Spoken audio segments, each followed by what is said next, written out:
जय हिंद साथियों, स्वागत है आप सभी का एजुकेशन केयर 6 में। और बिहार है फायर मोड पे। जी हाँ दोस्तों, आपको बता दें कि बिहार सरकार जो है इलेक्शन से पहले बम्पर वैकेंसीज दे चुका रहेगा। आपके एग्जामिनेशंस को लेकर तैयारी में आपको लगना होगा। अभी मैंने दोपहर में ही एक अपडेट दिया जिसमें कि सीएसबीसी की तरफ से 19,838 पदों पर बहाली निकाली गई है सिपाही भर्ती को लेकर, जहां पर आप लोग के लिए फॉर्म भरने का डेट भी शेड्यूल हो चुका है और आप इसके लिए आवेदन भी कर सकते हैं। अभी आपको ये जो नया नोटिफिकेशन दिख रहा है, ये बिहार एसएससी की तरफ से अब दिख रहा है। इसके बारे में जानकारी मैंने आपको दोनों चैनल पे डाला है, आप दोनों ही जगह जाके चेक भी कर सकते हैं। तो फिलहाल आपको बता दें कि ये जो बिहार एसएससी का अधिकारियों वाला जॉब है, इसमें सैलरी भी मस्त होगी, ज़बरदस्त होगी। और एडवर्टीजमेंट की अगर बात करें तो जो जारी किया गया है, आवेदन करने की प्रक्रिया 1 अप्रैल से शुरू किया जाएगा। तो 1 अप्रैल 2025 से जब शुरू होगा तो सबसे पहला सवाल आपके एज को लेकर है कि क्या सर उम्र सीमा में छूट दी जा रही है। दूसरा सबसे बड़ा सवाल यह होगा कि सर इसका चयन का प्रक्रिया क्या है, यानी कि सिलेक्शन प्रोसीजर क्या है। तो इन दोनों ही को डिटेल में हम जानकारी देंगे। यहाँ से पूरा कंप्लीट वीडियो देखिएगा, इस वीडियो को ध्यान से समझिएगा। देखिए, यहाँ से नोटिफिकेशन आप डाउनलोड कर लीजिएगा और जो भी छात्र इसके लिए एलिजिबिलिटी रखते हैं उनके लिए डिटेल नोटिफिकेशन भी दिया गया है, उसको भी देखेंगे। तो यहाँ पर आपको बता दें कि ये जो वैकेंसी है सांख्यिकी पदाधिकारी या फिर कहें तो प्रखंड सांख्यिकी पदाधिकारी, इसके लिए जो है कैबिनेट की एक मोहर लग चुकी थी। मैंने उसका एक ऑफिशियल नोटिफिकेशन दिखाया था कि कैबिनेट जो है इसके ऊपर जो है मोहर लगा दिया है। जल्द ही आपको ये बहाली देखने को मिलेगी, जहाँ पर 1/2025 का ये एडवर्टीजमेंट में इसको जारी कर दिया गया है। और आवेदन करने की प्रक्रिया 1 अप्रैल से 21 अप्रैल तक का दिया गया है। तो आप लोग जो है इस अवधि में इसको फॉर्म को भरेंगे इस वेबसाइट से जाके। इसका सारा डिटेल जो है हमने kyeducation.in के ऑफिशियल वेबसाइट पे भी दे दिया है, आप वहाँ से चेक कर सकते हैं। तो जो भी इच्छुक अभ्यर्थी हैं उन सभी को सूचित किया जाता है कि आपके प्रमाण पत्र, जैसे कि आपकी शैक्षणिक योग्यता, जैसे कि आपका मार्कशीट, आपका सर्टिफिकेट, आपका एक्सपीरियंस सर्टिफिकेट, दिव्यांगता सर्टिफिकेट या सक्षम पदाधिकार के द्वारा निर्गत जो भी आवासीय यानी कि रेसिडेंशियल सर्टिफिकेट या एनसीएल सर्टिफिकेट या जाति सर्टिफिकेट या ईडब्ल्यूएस का प्रमाण पत्र या फिर स्वतंत्रता सेनानी के नाती पोते हैं तो उसका सर्टिफिकेट, ये जो है आप लोगों को संकलन ऑनलाइन आवेदन भरने से पूर्व कर लें। यानी कि आप लोग का फॉर्म 1 अप्रैल से भरा जाएगा, तो आपके पास अभी समय है, आज 11 मार्च है। इससे पहले जो है आप लोग बनवा लें, क्योंकि यही डेट आपका हो सकता है कि कट ऑफ का दे दिया जाए या उससे पहले का बोल दिया गया है यहाँ पर कि इससे पहले का ऑनलाइन आवेदन भरने के पूर्व कर लें। ठीक है, तो आपको फॉर्म भरते समय ये सारा डिटेल फॉर्म भरते समय देना भी है और अपलोड भी करना है। तो इससे पहले आप लोग को क्या करना है, सारा डॉक्यूमेंट्स बनवा लेना है, जो भी जिस कैटेगरी से बिलोंग करता है छात्र। ठीक है, अब देखिएगा जो एक्सपीरियंस सर्टिफिकेट की यहाँ बात हुई है, तो विहित प्रपत्र में प्रकाशित विज्ञापन के साथ इसको संलग्न किया गया है। यानी कि इसके साथ साथ एक अटैच किया गया है, जिसके परफॉर्मा अटैच किया गया है कि एक्सपीरियंस सर्टिफिकेट आपका उसी बेस पे बना हुआ होना चाहिए। संविदा के आधार पर कार्यरत अवधि का दावा करने वाले उम्मीदवारों की द्वारा संविदा पर कार्यरत होने का कार्य अनुभव प्रमाण पत्र निर्गत करने के लिए निदेशक अर्थ सांख्यिकी निदेशालय बिहार पटना सक्षम पदाधिकार होंगे और कार्य अनुभव की गणना 31 मार्च 2025 के आधार पर की जाएगी। तो ये सबसे इम्पोर्टेंट चीज़ है कि आपका जो है डेट ऑफ कट ऑफ है ये 31 मार्च 2025 रखा गया है। तो यहाँ पर एक्सपीरियंस की बात की गई है, कार्य अनुभव के प्रमाण पत्रों की बात हो रही है। इससे पहले तक का ही आपका जो है जॉब प्रोफाइल का जो एक्सपीरियंस है वो कैलकुलेट किया जाएगा। अभ्यर्थी ऑनलाइन आवेदन भरने के दौरान अपना नाम, पिता का नाम, पता, जेंडर क्या है, जन्म तिथि, आरक्षण कोटि क्या है, दिव्यांगता है तो प्रमाण पत्र से इत्यादि जितने भी हैं प्रविष्टि करते समय ये सतर्कता बरतेंगे, क्योंकि किसी भी परिस्थिति में ऑनलाइन आवेदन जो सबमिट कर देंगे उसके पश्चात ऑनलाइन पत्र की गई प्रविष्टियों को सुधार संभव नहीं होगा। तो ये इसका ऑफिशियल वेबसाइट है, यहाँ से आपको जाके सारा डिटेल देखना होगा। वेबसाइट पे जब आएंगे यहाँ से तो आपको यहाँ से इसका जो है नोटिफिकेशन डाउनलोड होगा, जहाँ पे डिटेल जानकारी है।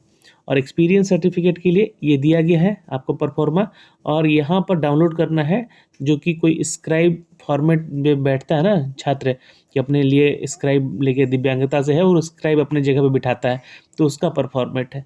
तो ये इसको भी डाउनलोड कर ले सकते हैं आप लोग। तो देखिए यहाँ पे जैसे कि मैंने इसको डाउनलोड कर लिया है, इसका ऑफिशियल नोटिफिकेशन, जहाँ पर आप लोग सबसे पहले तो समझना चाहेंगे कि सर इसका एलिजिबिलिटी क्या है। तो एलिजिबिलिटी में शैक्षणिक योग्यता क्या है ये समझिए। जो भी छात्र यहाँ पर स्नातक हैं, है ना, स्नातक की बात कर रहा हूँ, किसमें, इकोनॉमिक्स में या मैथमेटिक्स से या फिर सांख्यिकी में, है ना, तो इसमें से किसी एक विषय में आपका अगर स्नातक है तभी आप इसको आवेदन करेंगे। ध्यान समझिएगा, अर्थशास्त्र यानी इकोनॉमिक्स, गणित यानी कि मैथमेटिक्स, सांख्यिकी यानी कि अकाउंटेंट, ठीक है। तो इसमें किसी भी एक विषय में आपका स्नातक है तो आप आवेदन करेंगे। लेवल 7 सीपीसी के तहत लेवल 7 का सैलरी स्केल होगा, यानी कि 80,000 से ऊपर की सैलरी आपको इन हैंड मिलेगी। पोस्ट का नाम है अवर सांख्यिकी पदाधिकारी या प्रखंड सांख्यिकी पदाधिकारी। पास कोर्स जो है इसके रूप में यहाँ पे दिया गया है कि उक्त विषयों में स्नातक की डिग्री या पूरक विषय, जैसे कि सब्सिडरी जो भी होता है आपका स्नातक में, उसके साथ स्नातक में डिग्री प्राप्त अभ्यर्थी भी उक्त पद के लिए योग्य होंगे। तो पास कोर्स क्या है यहाँ पर, इसको समझेंगे अभी हम लोग आगे।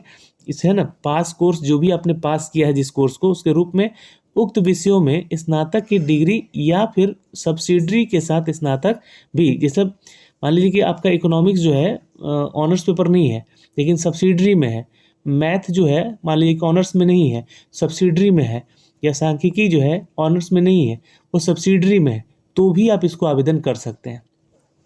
समझ गए इस चीज़ को, यही बात यहाँ पे लिखा गया। अधियाची जो विभाग है 682 पदों पर यह बहाली निकाली है, जिसको कि आप लोग चेक कर सकते हैं। कैटेगरी वाइज कितने टोटल सीट हैं, 682। कैटेगरी वाइज सीटों की संख्या यहाँ पर दी गई है। महिलाओं के लिए आरक्षित सीट 231 रखा गया है, स्वतंत्रता सेनानी के लिए 14 है और बाकी पीएच कैटेगरी के लिए है।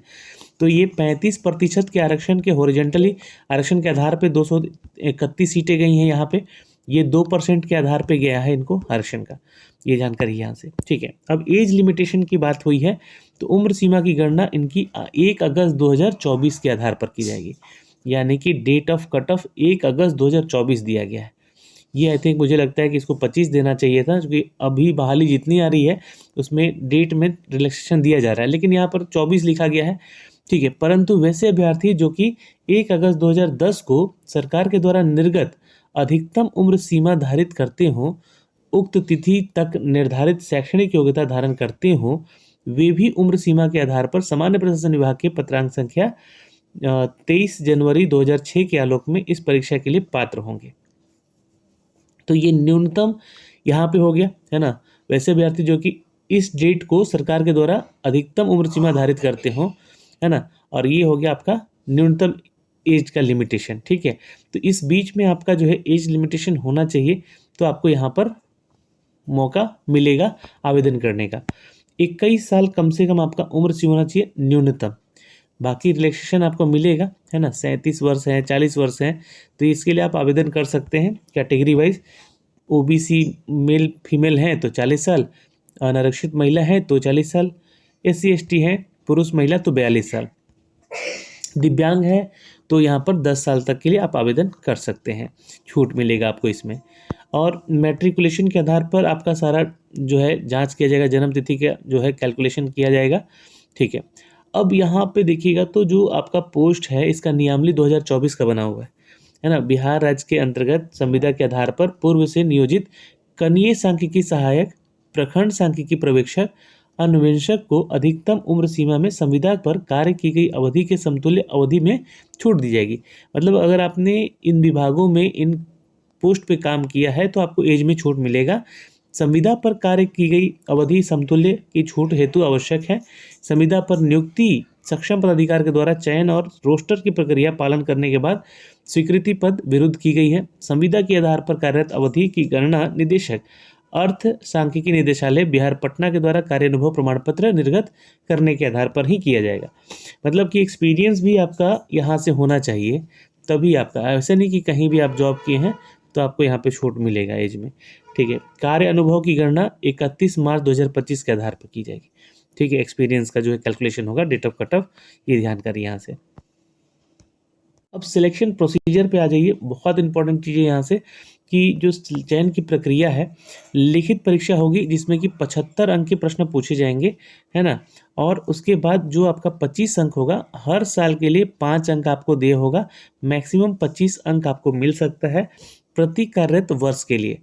जबकि किसी भी पोस्ट के लिए, किसी वर्ष के अंश के लिए कार्यरत दिवसों की संख्या 5 गुना करने के पश्चात 365 से भाग देकर जो प्राप्त अनुपातिक होगा अंक जोड़ा जाएगा। ठीक है, तो ये कैलकुलेट करके ही आपको अंक मिलेंगे 25, जिस तरह से आपका होगा। तो हर साल के लिए 5 अंक दिया जाएगा और उसके बाद अगर कोई एक्सपीरियंस है तो 365 से भाग देकर उसको अनुपातिक निकाला जाएगा। तो ये एक अपडेट है, 100 अंकों के आधार पर आपका चयन होगा यहाँ पर, है ना। और परीक्षा के अंक की अधिमानता की गणना परीक्षा के प्राप्त अंकों के प्रतिशत 0.75 के गुना करके प्राप्त किया जाएगा। अर्थात अधिमानता अंक जो होगा, परीक्षा में जो आप मार्क्स लाएंगे उसको डिवाइड किया जाएगा परीक्षा के कुल मार्क्स से और इनटू कर दिया जाएगा 75 से। तो ये आपका कैलकुलेट होकर निकलेगा जो कि परीक्षा में आपके अंक आएंगे। संविदा के आधार पर जो आपका एक्सपीरियंस है ना, अधिमानता है, प्रारंभिक और मुख्य परीक्षा दोनों में देय होगा। तो एक्सपीरियंस वाला जो मैटर है वो आपको परीक्षा के मेंस और पीटी दोनों में ही जोड़ा जाएगा। 1 अंक की कटौती होगी अगर निगेटिव जाते हैं। अगर एक क्वेश्चन सही करते हैं तो 4 अंक दिए जाएंगे। 150 प्रश्नों का ये प्रश्नोत्तर होगा, आपका बुकलेट होगा। 2 घंटे 15 मिनट की परीक्षा होगी। हिंदी अंग्रेजी दोनों माध्यम में ये परीक्षा होगी और कोई भी भिन्नता यहाँ पे नहीं की जाएगी प्रश्नों में। तो भिन्नता होती है तो अंग्रेजी वाले प्रश्न को सही आधार माना जाएगा। तो ये सारी जानकारी है, ये आपका cut off qualifying cut off है। और फीस भरने का जो प्रोसेस है 540 रुपये ओबीसी, यूआर कैटेगरी, ईबीसी के पुरुषों से लिया जा रहा है। वहीं एससी एसटी कैटेगरी से हैं तो 135 रुपया, एससी एसटी दिव्यांग हैं आप तो 135 रुपया, बिहार की महिला हैं आप तो 135 रुपया, और अन्य राज्य के महिला पुरुष हैं तो 540। तो ऑल इंडिया वैकेंसी है, आप लोग भी आवेदन कर सकते हैं यहाँ पे। लेकिन एक्सपीरियंस 25 मार्क्स उन्हीं को मिलेगा जो कि बिहार के यहाँ पर कार्यरत हैं लोग संविदा के आधार पे, उन्हीं को सब। ठीक है, और परीक्षा की जो सिलेबस है ये आपको यहाँ से मेंशन किया गया है। ये आपका सिलेबस है, इसके ऊपर मैं आपको अलग से भी वीडियो बना दूंगा कि क्या क्या सिलेबस यहाँ पे दिया गया है। जो छात्र यहाँ पर आरक्षण के लिए जो छूट जाना चाहते हैं तो उनके लिए डॉक्यूमेंट्स की लिस्ट दी गई है। इस डॉक्यूमेंट्स को तैयार कर लेना है। ठीक है, कब? तो 1 अप्रैल से पहले, यानी कि 31 मार्च से पहले आपको सारा तैयार करके रखना है। इसके बाद फॉर्म कैसे भरना है इसके ऊपर भी वीडियो बनाएंगे। सीबीटी टेस्ट होने की संभावना है तो सीबीटी टेस्ट होगा। 1 अप्रैल से 19 अप्रैल तक फीस जमा होगा। 21 अप्रैल तक आप इसको आवेदन को सबमिट करेंगे। ये सारे वो डॉक्यूमेंट्स की लिस्ट है जो कि दिया गया है, और कार्य अनुभव आपका संविदा के आधार पर होना चाहिए, उसका भी डिटेल मांगा जाएगा। ठीक है, तो ये जानकारी है दोस्तों यहाँ से इस वैकेंसी को लेकर। और आप इसके ऑफिशियल वेबसाइट पे आके जो है यहाँ पर और भी चीज़ें देख सकते हैं। इसका एक्सपीरियंस सर्टिफिकेट फॉर्मेट कैसा है और स्क्राइब वाला फॉर्मेट कैसा है, इसको डाउनलोड कर लीजिएगा। जिस कैटेगरी से आप लोग बिलोंग करते हैं यहाँ पे तो एक्सपीरियंस है तो यहाँ से इसको डाउनलोड करके इसी पर फॉर्मेट पे आपको बनाना भी होगा अपना सारा डिटेल, है ना, एक्सपीरियंस वाला। तो ये जानकारी है जो कि हमने अब तक साझा की है। कोई इसमें डाउट रह गया हो तो कमेंट बॉक्स में कमेंट जरूर कीजिएगा। बिहार सरकार जो है फास्ट मोड पे है और फायर मोड पे है। बहाली आएगी, हर तरह की बहाली आएगी जिस तरह से बिहार में अभी तक चली आ रही है। जय हिंद, फिर मिलेंगे अगले अपडेट के साथ।